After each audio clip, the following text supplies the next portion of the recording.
saya di tempat ini Tuhan hanya karena kasih kemurahan-Mu Bapa. Kami menyanyikan Hosana Tuhan, Hosana di tempat yang paling tinggi Bapa. Kami bersyukur Tuhan kalau kami ada di tempat ini Tuhan. Kami boleh mengangkat tangan kami menyanyikan Tuhan. Suara kemuliaan bagi nama-Mu Bapa, karena kami tahu Engkau Allah yang layak Bapa.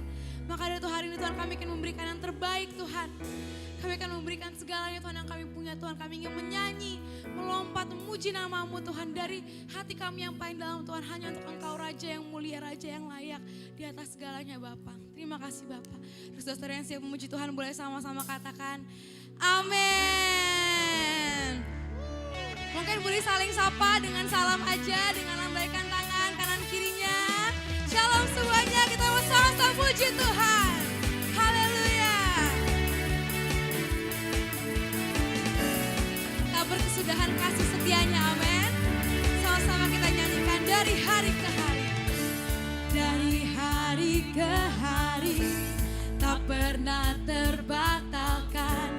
Berkat-Mu turun atas hidup. Dari hari ke hari, dari hari ke hari, tiada pernah tertunda. Kesetiaan-Mu Kau limpahkan. Siap semuanya, sama-sama kita nyanyikan. Tak pernah sudahan kasih setiamu Tuhan. Rahmat-Mu tak pernah habis.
dalam nama Yesus. Celikan mata rohani kami. Buat kami mengerti dan semakin menyadari akan keberadaan-Mu dalam hidup kami.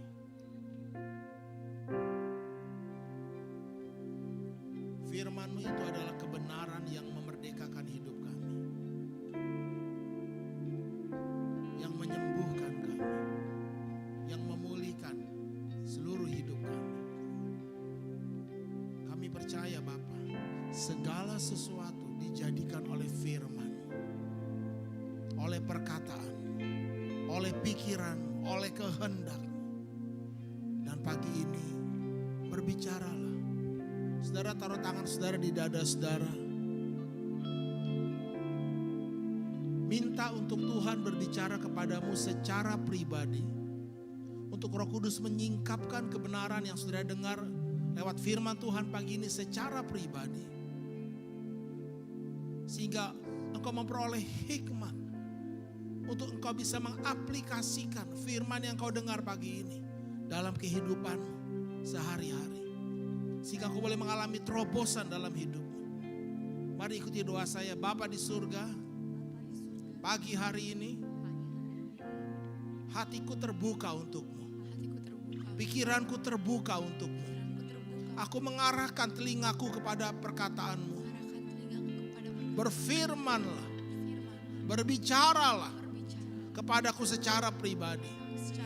Di dalam nama Tuhan Yesus, aku terima firman-Mu sebagai kebenaran yang memerdekakanku, yang menyembuhkanku, yang memulihkanku. Di dalam nama Tuhan Yesus, aku sembuh, aku dibebaskan, aku diberkati, aku dipulihkan. Aku percaya Tuhan, aku bersuka cita. Di dalam nama Tuhan Yesus. Amin. Puji Tuhan. Silakan duduk Bapak Ibu Saudara sekalian. Shalom, selamat pagi. Ya, kita bersyukur kalau pagi ini kita masih dapat berkumpul untuk kita kembali boleh menyembah Tuhan dan beribadah kepada Tuhan. Dan pagi ini saya akan berbicara mengenai satu kebenaran yang sangat penting. Ya, percayalah setiap kali saya khotbah saya selalu katakan ini kebenaran yang sangat penting. Jadi semua kebenaran itu sangat penting Bapak Ibu. Untuk kita mengerti. Ya, kita akan berbicara mengenai bagaimana cara kerja Tuhan untuk menolong kita, untuk menyembuhkan kita, untuk memberkati kita. Seringkali kita mendengar orang bertanya, mengapa saya tidak mengalami pertolongan, berkat, kesembuhan, dan pemulihan seperti yang Tuhan telah janjikan dalam firman-Nya. Padahal saya sudah berdoa. Padahal saya sudah setia memberi. Baik itu persepuluhan, persembahan. Bahkan padahal Pak, saya sudah puasa loh. Saya sudah rajin bekerja. Saya sudah melakukan semuanya yang Tuhan perintahkan. Tetapi mengapa saya tidak mengalami pertolongan, berkat, kesembuhan, pemulihan seperti yang Tuhan telah janjikan dalam firman-Nya. Berapa banyak di antara Bapak Ibu mungkin pernah bertanya pertanyaan seperti ini? Anda pernah? Siapa yang pernah coba? Angkat tangannya. Ya, kalau Anda nggak pernah terlalu ya, saya aja pernah kok. Ya, Tuhan mengapa? Padahal saya melayani Tuhan dari sejak masa muda saya. Saya baca firman, saya tahu firman Tuhan. Ya, saya memberi, tapi mengapa Tuhan? Ternyata jawabannya bukan karena kita kurang sungguh-sungguh ikut Tuhan. Atau bukan karena kita kurang melakukan sesuatu untuk Tuhan. Tapi jawaban mengapa kita tidak atau belum mengalami terobosan yang Tuhan sudah janjikan dalam firman-Nya adalah karena kita tidak mengerti bagaimana cara kerja Tuhan. Kita punya pikiran yang salah tentang Tuhan dan cara kerjanya. Dengar baik-baik. Masalahnya apa? Karena kita tidak mengerti. Ketidakmengertian kita akan cara Tuhan bekerja, itulah sesungguhnya yang membuat kita tidak mengalami apa yang Tuhan telah kerjakan dan sediakan bagi kita. Katakan semua setelah saya, ketidakmengertian saya. Ya, percayalah kepada Tuhan dengan segenap hatimu dan janganlah kamu bersandar kepada pengertianmu sendiri. Jadi saudara, yang terpenting ketika Anda mendengar firman Tuhan, Anda boleh mendapatkan sebuah pengertian yang baru, pengertian yang benar tentang Tuhan. Nah, kita baca sama-sama dalam Efesus pasalnya yang kedua ayat 8 sampai 9. 2, 3. Sebab karena kasih karunia kamu diselamatkan oleh iman, itu bukan hasil usahamu tetapi pemberian Allah, itu bukan hasil pekerjaanmu, jangan ada orang yang memegahkan diri. Ganti kata kamu dengan kata saya, Anda siap? 2, 3. Sebab karena kasih karunia saya diselamatkan oleh iman, itu bukan hasil usaha saya, tetapi pemberian Allah. Itu bukan hasil pekerjaan saya. Jangan ada orang yang memegahkan diri. Dari ayat ini kita bisa tarik satu kebenaran bahwa Tuhan menyelamatkan kita. Mengampuni, menyembuhkan, memulihkan, melindungi dan memberkati kita. Bukan karena hasil usaha pekerjaan kita, namun karena kasih karunia-Nya yang kita terima lewat iman kita kepadanya. Kata menyelamatkan dalam Efesus ini bahasa aslinya itu sozo. S-O-Z-O. Kalau ditulis dalam kata-kata huruf kita, saudara. Kata semuanya sozo. Karena kasih karunia kamu sozo, diselamatkan.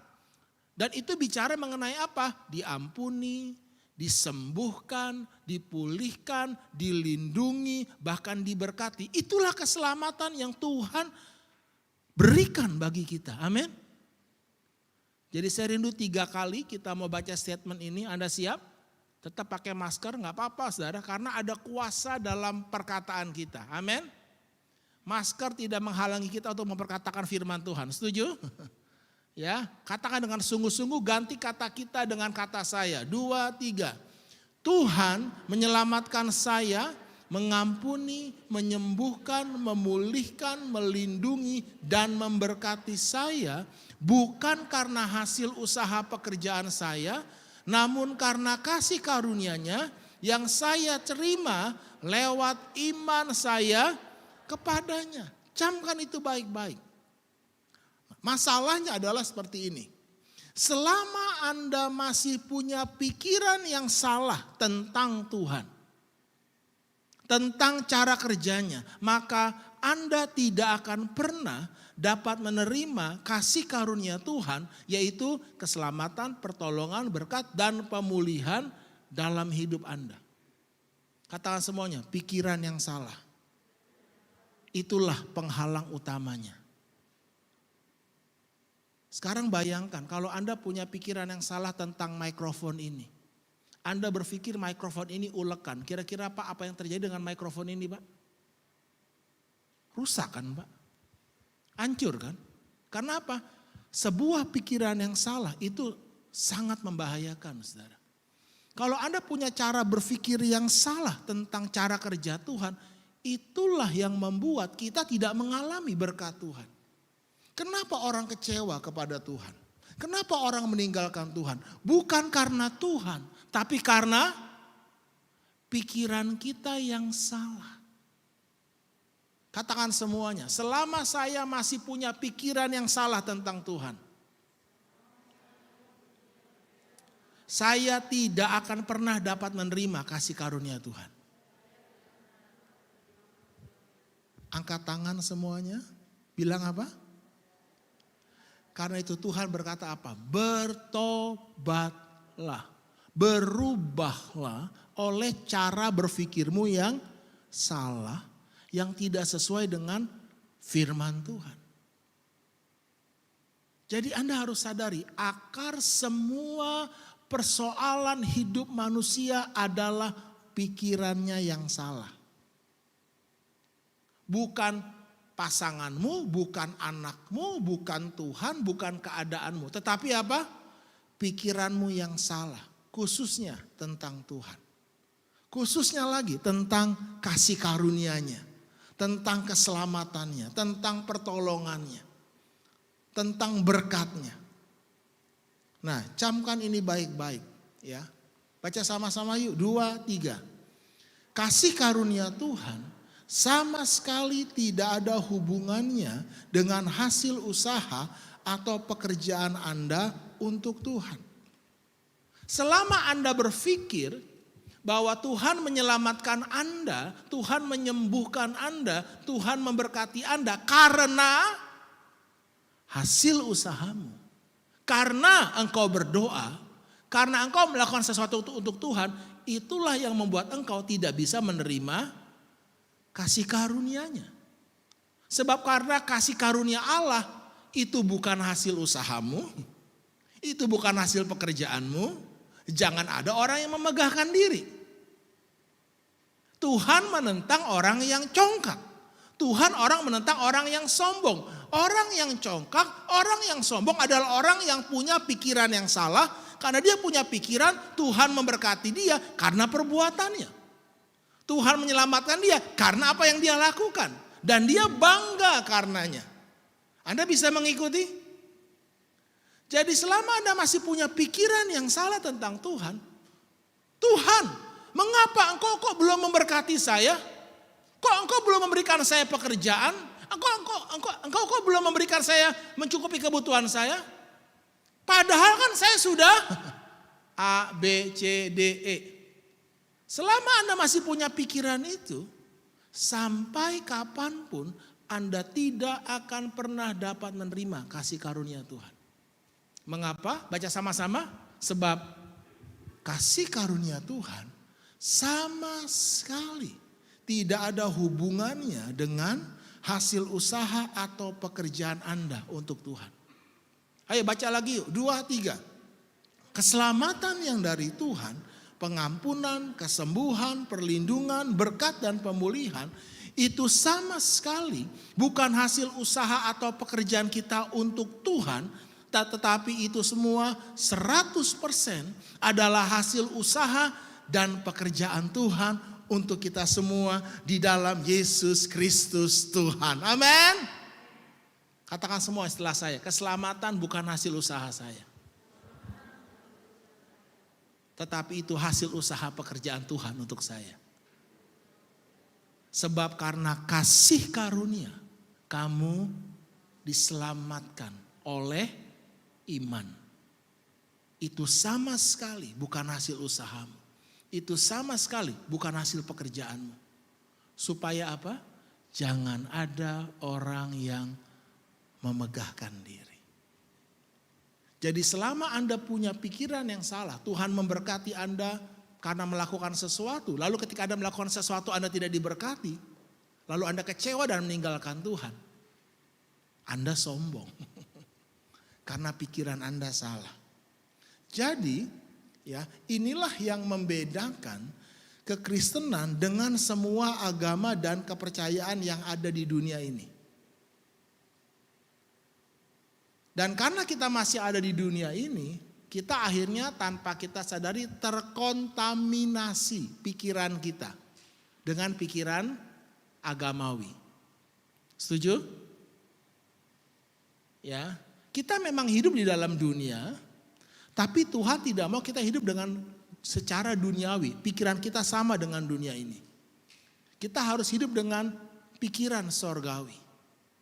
Katakan lagi setelah saya, hidup di dunia dengan pikiran sorgawi. Amin. Dengan pikirannya Allah, saudara. Nah, Anda harus menyadari bahwa semua agama dan kepercayaan yang ada, sebut saja, semua. Islam, Hindu, Buddha, apalagi Sai Baba, ada lagi banyak saudara. Ya, Konghucu, semua agama dan kepercayaan yang ada mendasarkan keselamatan hidup mereka pada apa yang mereka lakukan untuk Tuhan mereka. Saya banyak mengikuti perdebatan ya atau juga pembicaraan antar agama. Khususnya Islam dengan Kristen atau Kristen dengan Buddha dan semuanya. Dan tidak akan pernah bisa nyambung, saudara. Karena punya perbedaan dasar. Semua agama dasar keselamatannya adalah perbuatan baik mereka untuk Tuhan. Setuju? Itu filosofi dasarnya. Sedangkan filosofi dasar kita iman Kristen adalah kita diselamatkan bukan karena perbuatan baik kita untuk Tuhan. Tetapi karena perbuatan baik Tuhan untuk saya. Jadi kalau sekarang Anda ditanya, ya saya tanya kepada Anda hari ini. Mengapa Anda jadi orang Kristen? Ayo, Pak Sango, kenapa Pak Sango Kristen? Dari lahir Kristen kan Pak? Begitu lahir langsung KTP Kristen. Waduh. Tapi Anda tahu nggak kenapa Anda Kristen? Coba jawab di hati Anda. Ya Jason, kenapa kamu Kristen? Kenapa? Ya, karena dari lahir sudah Kristen, betul ya? Ya. Tidak ada yang salah dengan jawaban itu, tapi kurang tepat, saudara. Sekarang kalau Anda ditanya, mengapa Anda Kristen? Jawaban yang paling sederhana apa? Karena saya tidak yakin bahwa perbuatan baik saya bisa menyelamatkan saya. Halo? Jadi kalau ada orang yang istilahnya apa sekarang mualaf ya. Kalau meninggalkan iman Kristen masuk pindah ke agama yang lain sebutlah Islam atau apapun itu Buddha disebut meninggalkan imannya. Artinya gini. Kalau Anda meninggalkan iman Kristen Anda itu artinya Anda punya kepercayaan bahwa perbuatan baik Anda dapat menyelamatkan Anda. Setuju? Sekarang Anda tanya kepada saudara-saudara kita yang beda agama atau beda keyakinan. Apakah kamu yakin bisa masuk sorga? Seyakin apakah keyakinanmu untuk kamu bisa selamat? Dan percayalah saudara, mereka lebih yakin masuk neraka daripada masuk sorga.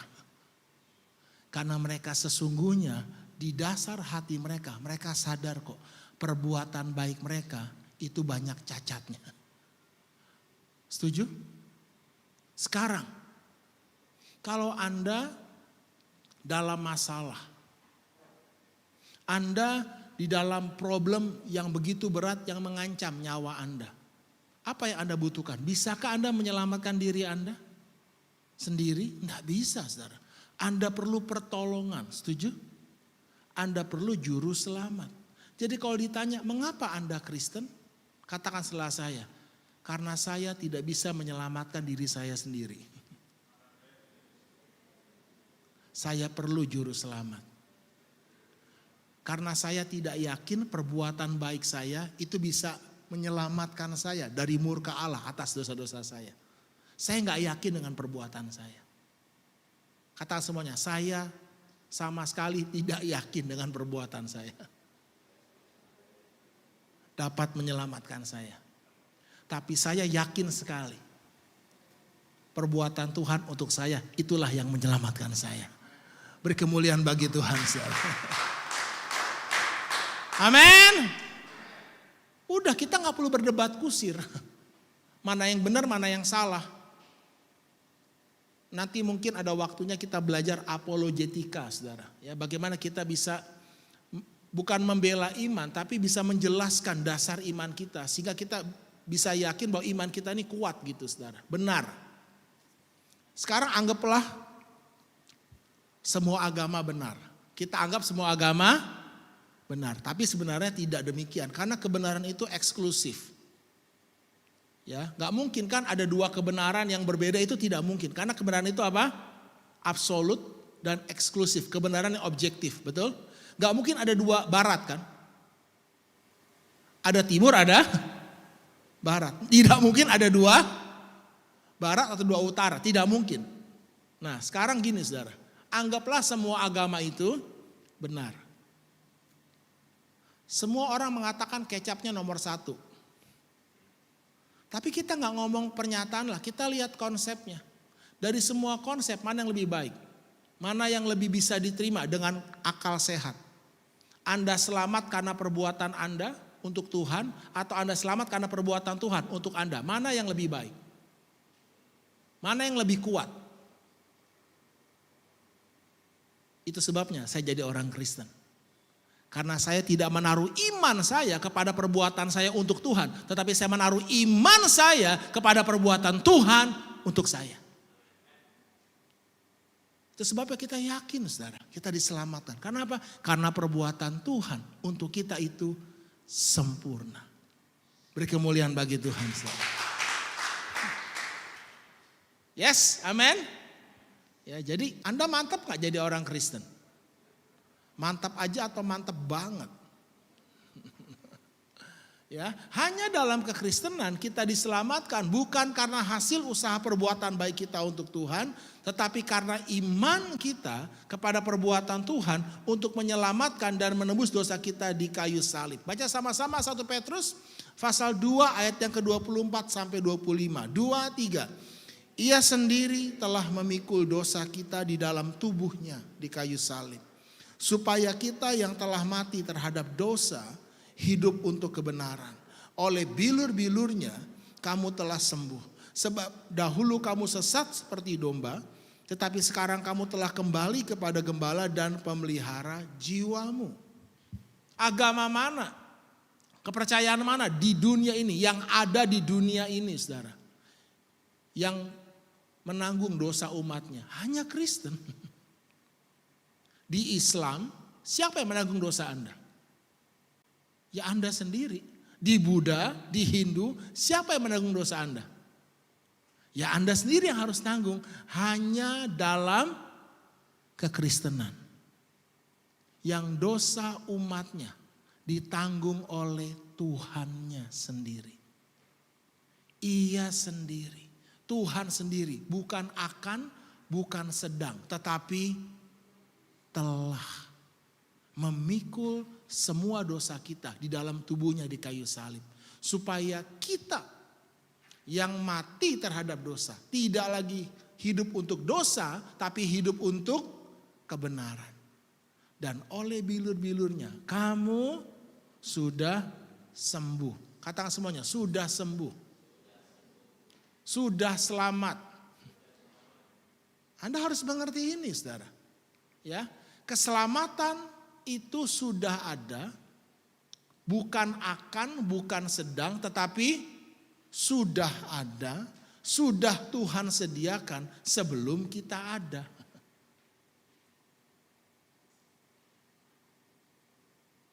Bingung atau bingung? Nah ini pikiran nih, saudara. Ya selama ini kita punya pikiran yang salah. Lalu untuk punya pikiran yang benar, itu memang perlu ekstra, saudara. Ya, katakan semuanya, keselamatan itu sudah ada. Berkat itu sudah ada. Kesembuhan itu sudah ada. Sudah Tuhan sediakan sebelum saya ada. Artinya apa Bapak Ibu? Allah sama sekali tidak digerakkan oleh doa atau perbuatan kita. Doa dan perbuatan kita sama sekali tidak menggerakkan Tuhan untuk melakukan sesuatu bagi kita. Kalau Anda berpikir karena doa Anda Tuhan menolong Anda, itu pikiran yang salah. Kalau Anda berpikir karena Anda puasa baru Tuhan menyembuhkan Anda, itu pikiran yang salah. Itu artinya Anda punya pikiran doa Anda, perbuatan baik Anda itu menggerakkan Tuhan untuk menolong Anda. Salah, saudara. Karena apa? Karena Tuhan sudah bergerak, sudah menyediakan jauh sebelum kita minta. Anda bisa mengerti? Tuhan kita itu tidak dibatasi oleh waktu. Dia sudah melihat segala sesuatu, ya akhirnya dari sejak awalnya. Jadi coba benahi cara berpikir kita. Katakan setelah saya, doa dan perbuatan saya sama sekali tidak menggerakkan Tuhan. Kenapa ya kok Tuhan tidak menolong saya? Kenapa ya kok Tuhan tidak memberkati saya? Itu artinya padahal saya sudah berdoa, saya sudah puasa. Nah, Anda coba mau menggerakkan Tuhan, makanya Anda stres. Anda frustasi. Tuhan itu sudah bergerak jauh sebelum kita minta. Tuhan sudah tahu. Kayak Anda punya anak. Anda sudah sediakan semua yang anak Anda perlukan sebelum anak Anda tahu dan minta. Memangnya anak Anda tahu mereka perlu sekolah? Enggak tahu kan? Tapi Anda sediakan. Ayo sekali lagi angkat tangannya. Bilang gini, tobat, sadar.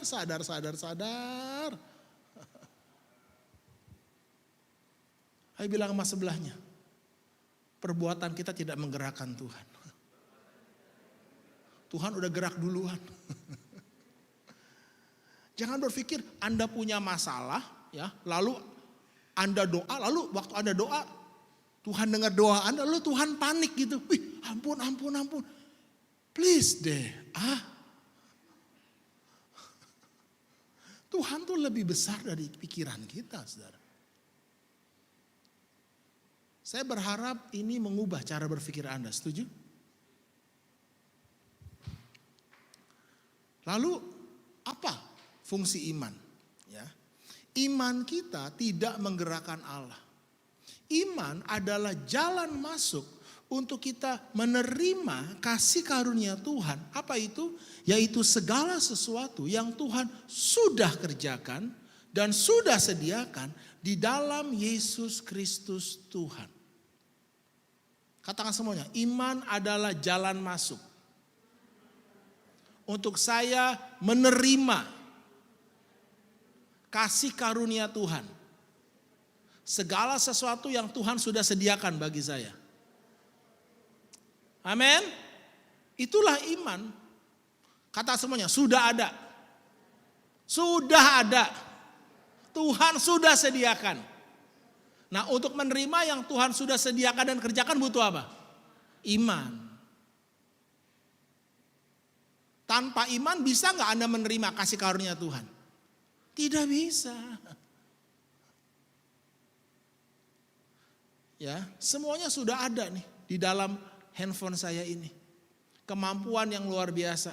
Semua sudah sediakan dalam Yesus. It is finished. Sudah selesai. Anda cuma perlu apa? PIN-nya kan. Nah, kadang-kadang Anda sudah saya kasih tahu PIN-nya, tapi Anda juga nggak tahu kan ternyata ini bisa buat banyak hal gitu. Ya, coba sekarang kalau ibu saya pegang handphone sama anak saya pegang handphone yang sama loh. Tapi ibu saya cuma buat apa? SMS sama telepon. Tapi ini bisa nggak nyalain TV? Bisa, saudara. Nyalain lampu bisa. Karena ketidaktahuan kita nggak mengalami semua yang Tuhan sudah sediakan. Karena ketidaktahuan, saudara.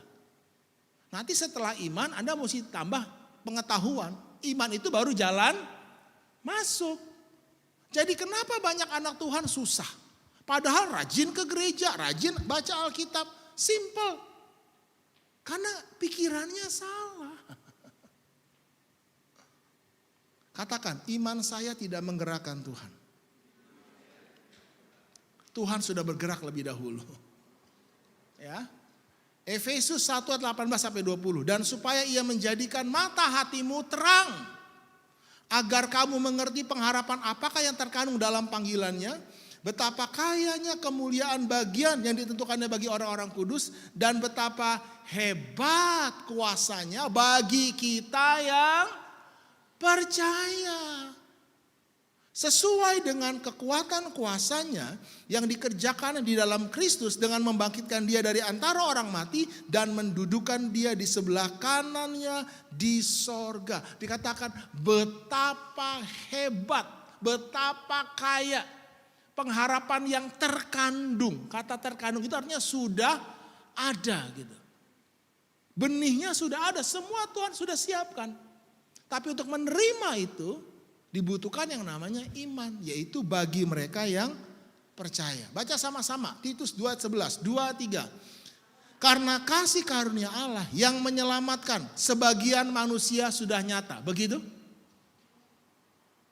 Halo? Karena kasih karunia Allah. Apa itu kasih karunia Allah? Sozo. Keselamatan itu kasih karunia Allah. Sozo. Pengampunan, berkat, perlindungan. Kasih karunia Allah yang menyelamatkan semua manusia. Apa arti semua manusia? Baik yang dulu ada, sekarang ada maupun yang akan datang. Begitu kan? Sudah nyata, sudah tersedia, sudah ada. Secara cuma-cuma. Itu bukan hasil usahamu. Itu adalah hasil usaha Tuhan. Itu adalah pemberian Allah. Kasih karunia Allah yang menyelamatkan manusia semua sudah nyata. Tapi apakah semua manusia diselamatkan? Menerima kasih karunia Tuhan? Tidak, saudara. Mengapa? Karena begitu besar kasih Allah akan dunia ini. Sehingga ia telah mengaruniakan anaknya yang tunggal. Supaya setiap orang yang percaya kepadanya tidak binasa, melainkan beroleh hidup yang kekal. Siapa yang menerima kasih karunia Allah yang menyelamatkan semua manusia? Mereka yang percaya. Kalau tidak percaya, selamat tidak? Ya tidak. Lalu apakah Tuhan yang salah? Tuhan sudah selesai mengerjakan bagiannya, saudara. Katakan semuanya, kasih karunia Allah adalah bagiannya Allah. Iman adalah bagian saya. Allah sudah selesai mengerjakan bagiannya bagi kita semua dengan sempurna di dalam Yesus di kayu salib. It is finished. Bagian kita adalah apa? Percaya. Sebab karena kasih karunia kamu diselamatkan oleh imanmu. Saya berharap Anda mengerti ini. Apa itu iman? Baca sama-sama. Iman adalah respon kita yang benar terhadap apa yang Allah telah katakan dan telah kerjakan bagi kita semua dalam Yesus lewat kematiannya dan kebangkitannya. Itulah iman. Jadi kalau ada keluargamu, anakmu, siapapun yang tidak diselamatkan, itu bukan karena Tuhan tidak menyelamatkan. Dan tolong please, jangan berdoa minta Tuhan selamatkan anakmu. Tuhan selamatkan orang tuaku. Tuhan sudah selamatkan semua manusia. Sudah tersedia. Cuma-cuma. Yang dibutuhkan adalah respon. Kalau anakmu, orang tuamu tidak percaya, responnya tidak benar, ya enggak selamat. Tuhan bukan kontrol Anda, sihir Anda, enggak. Tuhan menghargai, Tuhan beri kita kebebasan untuk membuat pilihan, setuju? Makanya semua orang harus mendengar berita Injil, tinggal responnya bagaimana. Tuhan katakan apa? Imanmu yang menyelamatkanmu. Imanmu kepada apa yang aku telah katakan, kerjakan dan sediakan. Itulah yang menyelamatkanmu. Tapi kalau engkau mengeraskan hatimu, ya sudah. Itu pilihanmu. Engkau tidak bisa menerima kasih karunia Allah. Jadi baca sama-sama ayat ini. Apa kebenaran ini? 2, 3. Saya diselamatkan bukan karena respon Tuhan terhadap apa yang saya kerjakan. Tetapi karena respon saya terhadap apa yang Tuhan telah kerjakan bagi saya di kayu salib. Ayo lebih keras lagi yuk. 2, 3. Saya diselamatkan bukan karena respon Tuhan kepada apa yang saya kerjakan. Tetapi karena respon saya terhadap apa yang Tuhan telah kerjakan bagi saya di kayu salib. Amin. Anda bisa ganti kata diselamatkan itu dengan apa? Saya diampuni bukan karena respon Tuhan kepada apa yang saya kerjakan. Tetapi karena respon saya terhadap apa yang Tuhan telah kerjakan bagi saya di kayu salib. Saya diberkati bukan karena respon Tuhan terhadap apa yang saya kerjakan. Tetapi karena respon saya terhadap apa yang Tuhan telah kerjakan bagi saya. Beri kemuliaan bagi Tuhan, saudara. Jadi pagi ini saya ingin Anda sadar, baca sama-sama bahwa sumber masalah saya yang sebenarnya bukan pada Tuhan, tetapi pada iman saya kepada apa yang Tuhan telah kerjakan dan Tuhan telah sediakan bagi saya. Dan firman Tuhan berkata apa? Ya, oke. Pertanyaannya sekarang gini, mengapa saya tidak percaya? Atau kurang percaya?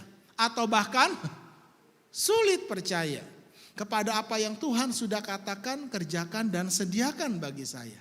Nah, itu pertanyaan pentingnya. Yang Anda pikirkan selama seminggu ini dan jawabannya minggu depan, oke? Anda harus ikut lagi ibadah di tempat ini. Ya, memang hanya drama Korea yang bisa berseri. Anda diberkati? Menurut Anda, mengapa Anda tidak percaya? Mengapa Anda kurang percaya? Atau sulit percaya bahwa Tuhan sudah memberkati Anda. Tuhan sudah menyelamatkan Anda. Tuhan sudah mengampuni dosa Anda. Sudah loh. Bayangin ya, kalau saya sudah kasih handphone ini kepada Jason. Mau nggak? Handphone dia lebih canggih daripada handphone saya, saudara. Ya, saya sudah kasih. Lalu Jason masih minta. Om Doni, minta dong handphonenya. Loh, kan saya sudah kasih Jason. Iya, saya repot gak? Gimana saya menjelaskannya?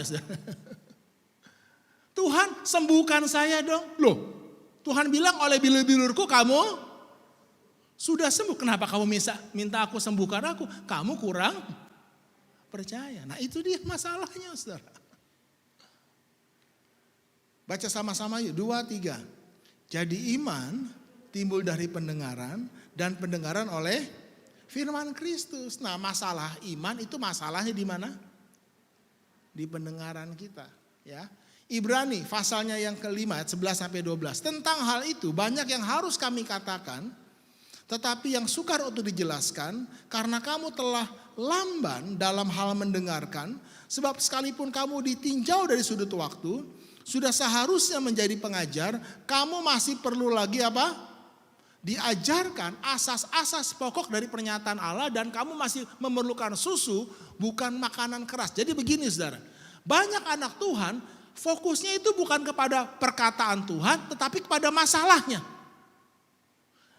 Gak pedulilah Tuhan ngomong apa, yang penting Tuhan tolong saya. Gak bisa saudara. Iman timbul dari pendengaran. Selama Anda hanya masalah saya, pokoknya Tuhan tolong masalah saya. Anda harus ngerti cara kerja Tuhan. Karena Tuhan itu dibatasi oleh hukum. Dia tidak bisa melanggar hukum yang sudah dia tetapkan. Bahwa semua itu karena iman. Halo? Jadi kalau Anda males ikut pemuridan, kita ada VLT nih, VLT gambar diri. Anda juga setelah diajar juga dengarnya ogah-ogahan. Karena kan Zoom, Anda bisa sambil tidur, sambil kerja. Selama Anda gak pernah respon benar terhadap perkataan Tuhan, sorry to say, sampai kapanpun engkau sulit, bahkan tidak bisa menerima kasih karunia Allah. Padahal Tuhan udah siapkan. Ibrani pasalnya yang ke-4 ayat 1 sampai 2. Sebab itu, baca sama-sama. Baiklah kita waspada supaya jangan ada seorang di antara kamu yang dianggap ketinggalan, sekalipun janji akan masuk ke dalam perhentiannya masih berlaku. Mengapa? Karena kepada kita diberitakan juga kabar kesukaan sama seperti kepada mereka. Jadi kita mendengar kabar yang sama, Injil yang sama, masalahnya tetapi firman pemberitaan itu tidak berguna bagi mereka. Anda lihat nggak? Ada anak Tuhan, bahkan hamba Tuhan, saya nggak tahu siapapun, sudah dengar khotbah ribuan kali, tapi nggak ada hasilnya gitu. Nggak ada dampaknya.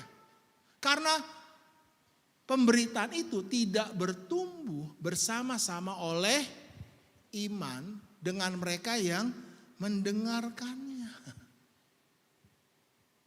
Karena itu Tuhan Yesus berkata, baca sama-sama yuk, 2, 3, karena itu apa?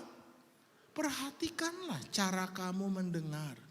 Karena siapa yang mempunyai, kepadanya akan diberi. Tetapi siapa yang tidak mempunyai, daripadanya akan diambil juga apa yang ia anggap ada padanya. Anda lihat, katakan semuanya, kasih karunia Tuhan. Apa itu kasih karunia Tuhan? Pemberian Tuhan. Siapa yang mempunyai telinga untuk mendengar, kepadanya akan diberi. Barang siapa haus dan lapar akan kebenaran, berbahagialah ia. Karena dia akan benar-benar pay attention sama firman Tuhan. Belajar firman Tuhan. Saya punya masalah karena saya tidak mendengar perkataan Tuhan. Saya menganggap remeh firman Tuhan.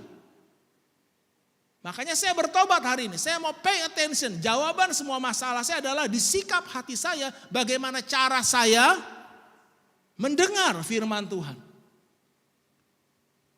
Kalau Anda punya telinga untuk mendengar. Wah, kepadanya akan diberi. Diberi apa? Kasih karunia.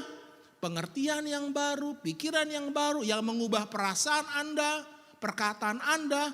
Dan akhirnya mengubah perbuatan dan hidup Anda. Katakan setelah saya, hal yang paling berharga yang ingin Tuhan beri dalam hidup saya adalah hikmat. Setuju? Itu sumber kehidupan. Tapi hikmat itu bukan pasaran, bukan murahan. Kenapa saudara? Ya. Nah ini masalahnya ya. Pernahkah Anda sungguh-sungguh memperhatikan bagaimana cara Anda mendengarkan firman Tuhan? Selama Anda tidak pernah sungguh-sungguh memperhatikan, mengevaluasi cara Anda mendengar firman Tuhan. Ya sorry to say ya. Tuhan aja gak bisa tolong Anda apalagi saya. Angkat tangan semuanya. Bilang apa? Katakan semuanya, masalah saya ada di cara saya mendengar. Sebab jika seorang hanya mendengar firman saja dan tidak melakukannya, ia adalah seumpama seorang yang sedang mengamat-amati mukanya yang sebenarnya di depan cermin, baru saja ia memandang dirinya, ia sudah pergi atau ia segera lupa bagaimana rupanya. Ingat ada 2 orang membangun rumah. Orang yang mendengar dan melakukannya, seumpama orang yang bangun rumahnya di atas dasar batu karang. Tetapi orang yang mendengar dan tidak melakukannya, ia membangun rumah di atas dasar pasir. Lalu datanglah masalah kan. Datang hujan, datang angin, datang banjir. Yang satu kokoh, yang satu roboh. Masalahnya di mana? Mereka mendengar hal yang sama, dari orang yang sama, di waktu yang sama, dan punya masalah yang sama. Hujan yang sama, angin yang sama, banjir yang sama. Tapi satu kokoh, satu roboh. Bedanya di mana? Yang satu mendengar melakukan, yang satu mendengar tidak melakukan. Cara Anda mendengar menentukan apakah Anda akan menjadi pelaku atau hanya pendengar saja. Setelah Anda mendengar firman ini, Anda catat, Anda ulang lagi, pelajari. Benar gak yang saya ngomong? Anda selidiki lagi, saudara. Ini hasil saya belajar berbulan-bulan, saudara. Kebenaran ini. Bukan saya dengar satu khotbah, saya pelajari, ulang lagi, renungkan. Sampai firman itu mengubah pengertian saya. Mengubah perasaan saya. Mengubah respon saya. Jadi kalau ada satu hal terpenting yang harus kita ubah dalam hidup kita. Yang Tuhan tidak bisa ubah. Sebab hanya kita yang bisa mengubahnya. Itu adalah cara kita, sikap dan respon hati kita dalam mendengar firman Tuhan. Baca ayat yang terakhir ini. Amsal 4 ayat 20-22. 2, 3. Hai anakku, perhatikanlah perkataanku. Arahkanlah telingamu kepada ucapanku. Lalu janganlah semua itu menjauh dari matamu. Simpanlah itu di lubuk hatimu. Karena perkataan-perkataanku itulah yang akan menjadi kehidupan bagi mereka yang mendapatkannya. Dan kesembuhan bagi sebagian tubuh mereka. Tidak bagi seluruh tubuh mereka. Ternyata jawaban Masalah kehidupan dan kesembuhan seluruh tubuh kita ada di bagaimana cara kita mendengar firman Tuhan. Hai anakku, perhatikan perkataanku. Arahkan telingamu bukan kepada sosial media, berita-berita di TV. Ada orang itu gak tenang ya, aduh saya belum dengar berita TV nih. Who cares? Emang kalau Anda dengar berita TV gitu Anda jadi kuat imannya begitu? Ya bukan berarti tidak penting, tapi ya memang gak penting sih.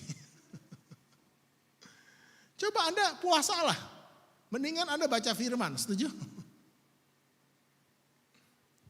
Berita itu hanya untuk dengar ya sekilas aja gitu. Tapi jangan masuk menguasai hati dan pikiran kita. Biarlah hanya firman Tuhan yang masuk menguasai hati dan pikiran kita. Amin. Bagi mereka yang mendapatkannya. Nah, itu artinya seperti orang cari emas. Berulang-ulang. Terus gak dapat cari lagi. Sampai dapat. Jadi kalau baca firman Tuhan jangan cuma sekedar lewat. Baca lagi, renungkan sampai Anda dapat. Sekali Anda dapat, itu nilainya lebih daripada emas, permata dan perak, saudara. Itu kehidupan dan kesembuhan bagi seluruh hidup kita. Mari kita berdiri bersama-sama. Karena itu perhatikanlah cara kamu mendengar. Karena siapa yang mempunyai, kepadanya akan diberi. Tetapi siapa yang tidak mempunyai, daripadanya akan diambil juga apa yang ia anggap ada padanya. Saudara, tutup matamu. Maukah hari ini kita sama-sama bertobat dari pikiran kita yang salah? Katakan semuanya, Tuhan sudah selesai. Tuhan sudah kerjakan. Tuhan sudah sediakan semua yang saya perlukan. Bertobat kalau Anda seringkali menuduh Tuhan jahat kepadamu. Oh Tuhan, kenapa Engkau belum menyembuhkanku? Oh Tuhan, kenapa Engkau belum memberkati aku? Padahal yang lain Kau diberkati. Masalahnya bukan pada Tuhan. Kasih karunia Allah yang menyelamatkan semua manusia tanpa memandang warna kulit, latar belakang sudah nyata, sudah disediakan. Tuhan tidak pernah pilih kasih, saudara. Hari ini bertobat, saudara. Rendahkan dirimu. Sebab karena kasih karunia oleh imanmu, kamu diselamatkan. Kuasamu terlebih besar. Tuhanku terlebih besar. Kami sadar tak pernah terlambat janjimu ya Tuhan menolong hidupku. Jauh sebelum kami ada, Engkau sudah menyediakan. Celikan mata kami, buka mata hati kami. Ampuni keluh kesah kami, perkataan kami yang jahat tentang-Mu. Engkau sudah sediakan semuanya bagi kami. Hidupku, ku percaya, ku percaya.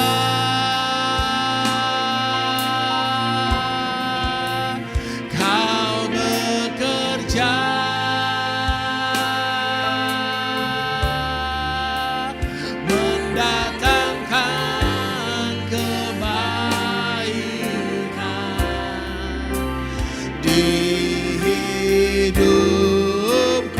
Mengucap syukurlah senantiasa, bersukacitalah. Kalau engkau percaya anakku, mengapa engkau susah? Mengapa engkau gelisah? Mengapa engkau khawatir?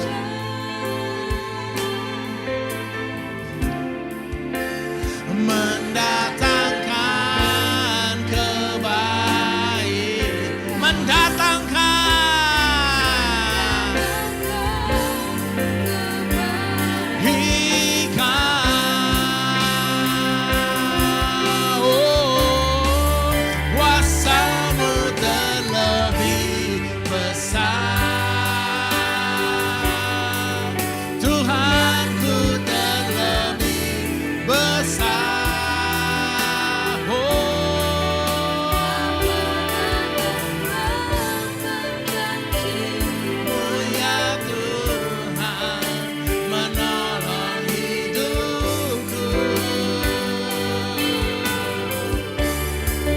Kuasa-Mu terlebih besar.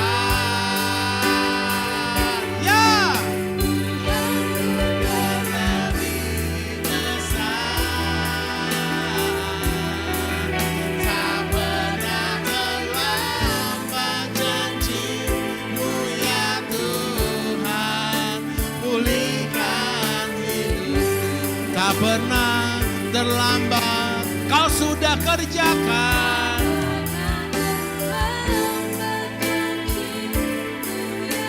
Tak pernah terlambat janji.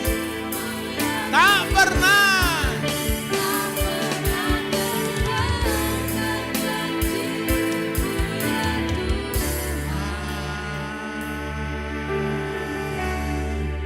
Pulihkan hidupku. Setiap pagi saudara, bahkan ketika saya bangun, buka mata dan ketika saya mau tidur, saya arahkan pikiran saya. Tuhan sendiri telah memikul semua dosaku di dalam tubuhnya di kayu salib. Tuhan sendiri yang pikul dosaku di kayu salib. Tuhan sendiri yang pikul semua sakit penyakitku di kayu salib. Kemiskinanku, perasaan tertolakku, Engkau pikul semuanya. Sudah Kau kerjakan. Aku percaya. Hari ini saudara, buka kedua tangan. Lihat semua dosamu. Katakan, aku percaya Tuhan. Ayo, aku percaya Tuhan. Percaya di hati, mengaku di mulut Engkau selamat. Katakan, aku percaya Tuhan. Terima kasih Tuhan, naikkan syukurmu. Aku percaya Tuhan. Kau sudah kerjakan semuanya bagiku. Masalahnya adalah di responku yang salah kepada apa yang sudah Kau kerjakan. Aku percaya. Mulai hari ini tidak ada lagi tuduhan, kata-kata yang jahat. Tidak ada lagi keluh kesah, tidak ada lagi cemooh, tidak ada lagi pikiran-pikiran yang khawatir, iri. Aku percaya Tuhan. Hari ini saudara, hiduplah oleh iman. Sebab orang benar akan hidup oleh iman. Belajar hidup oleh iman, bukan oleh penglihatan. Bapak meteraikan firman-Mu pagi ini di dalam nama Yesus. Kalau saudara hari ini ada sakit di tubuhmu, saya berhenti melihat diri saya sakit saudara. Sudah sembuh. Sudah diberkati. Sudah selesai di kayu salib. Saya kerjakan apa yang harus saya kerjakan dengan iman. Dengan penuh sukacita, tanpa kekhawatiran. Dan saudara terima kasih karunia Tuhan hari ini. Katakan, aku terima anugerah-Mu Tuhan. Terima kasih Bapak. Kalau saudara bawa persembahan, persepuluhan sebelum kita akan pulang, saudara bisa angkat di atas kepala saudara. Bapak, seberapa banyak umat-Mu yang hari ini datang, kami sadar Bapak. Engkau sudah terlebih dahulu memberkati kami. Kami mau buang jauh-jauh pikiran yang salah, mental miskin, mental malas, mental susah. Kami sudah diberkati. Kami sudah diberikan otoritas untuk mengalahkan yang jahat. Katakan setelah saya, Bapa, aku percaya Engkau sudah memikul semua dosaku. Semua sakit penyakitku. Aku sudah sembuh. Engkau yang katakan, aku terima Tuhan. Aku sudah diberkati. Engkau menjadi miskin supaya aku menjadi kaya di kayu salib. Engkau sudah berkati aku. Hari ini Bapa, aku memberi karena aku mengasihi-Mu. Karena aku percaya. Aku memberi dengan sukacita. Dalam nama Yesus. Saudara bisa nanti berikan ketika Anda keluar. Dan hari ini terima berkat Tuhan. Dalam nama Yesus. Sebab karena kasih karunia Allah, kamu diselamatkan oleh iman. Itu bukan hasil usahamu. Itu pemberian Allah. Mulai hari ini saudara, hidup oleh iman. Orang benar akan hidup oleh iman. Engkau terima berkat Tuhan. Engkau terima pengampunan. Engkau terima jalan keluar. Semua yang Tuhan sudah sediakan di dalam Yesus. Bukan karena usahamu. Itu hasil usaha Tuhan untukmu di kayu salib. Dan Tuhan sudah selesai. Hari ini percaya, oleh imanmu engkau diselamatkan. Engkau disembuhkan. Engkau dikuatkan. Katakan, aku terima anugerah Tuhan pagi ini. Di dalam nama Tuhan Yesus Kristus. Setiap kita yang percaya bersama-sama katakan, amin. Beri kemuliaan bagi Tuhan. Selamat hari Minggu. Pengumuman bisa lihat di sosial media dan nanti di grup WhatsApp Victory News. Oke? Ada kotak persembahan, persepuluhan di belakang. Anda bisa memberikan. Tuhan Yesus memberkati.